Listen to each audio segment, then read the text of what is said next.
Anne sent word to Joseph not to come to the house again. Joseph, being the rebel that he was, and lusting after her with all the testosterone raging in his body, decided nobody would keep them apart. He took no notice of the warning he had been given.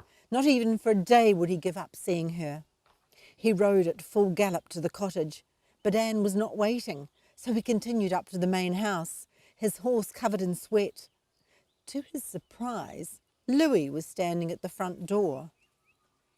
Joseph asked to see Anne. Louis said, "No, that's not possible. You will have to go home." "That cannot be right. We had plans to go riding. I want to see Anne." Anne was on the staircase listening to the conversation.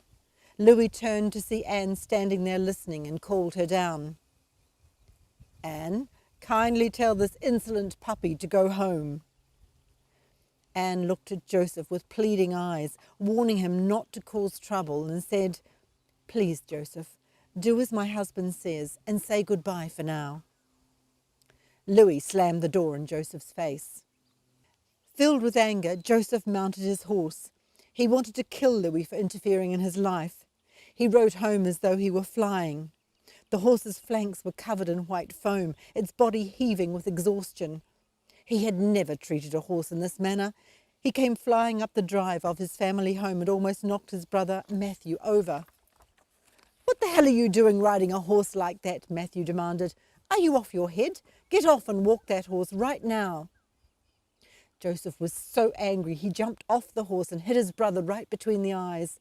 The scuffle was on, but Matthew was stronger than Joseph and soon had the situation under control.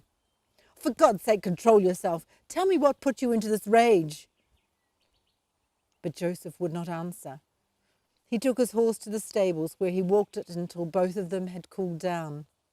He then hosed the horse off and brushed it. Remembering how he had punched his brother, he knew Matthew would end up with 2 black eyes. Then he began to cry like a baby, feeling guilt for treating a horse in such a manner and anxiety at not being able to see Anne. That evening at dinner, his father announced that he was sending Jonathan and Joseph out to Australia. Jonathan was to see to the viability of starting cotton mills in Australia, and Joseph was now old enough to assist. Joseph was horrified, especially after the day he had just been through. He did not intend to go anywhere, especially to Australia, where all the convicts were. He stood up and faced his father. None of his brothers would ever have challenged their father's word, but Joseph was outspoken. He said bluntly, "I'm not going." "Well, Joseph, you have no choice. Louis met with me today. I really don't want to say any more on this subject, but your behaviour is leaving a lot to be desired." "What do you mean by that?" "You know full well what I mean. Don't try my patience." "I tell you I'm not going, and that's that." Silence fell over the room. Then Joseph's father spoke to Jonathan as though Joseph were not in the room.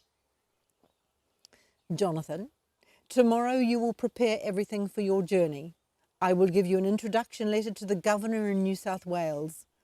The passage on the boat has been booked. As luck would have it, I was able to get 2 of you on board by pulling a few strings. The boat leaves in 2 days' time."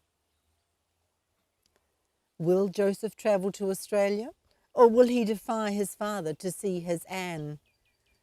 To learn more of Wantonness, go to www.AnnetteKontoleonauthor.com.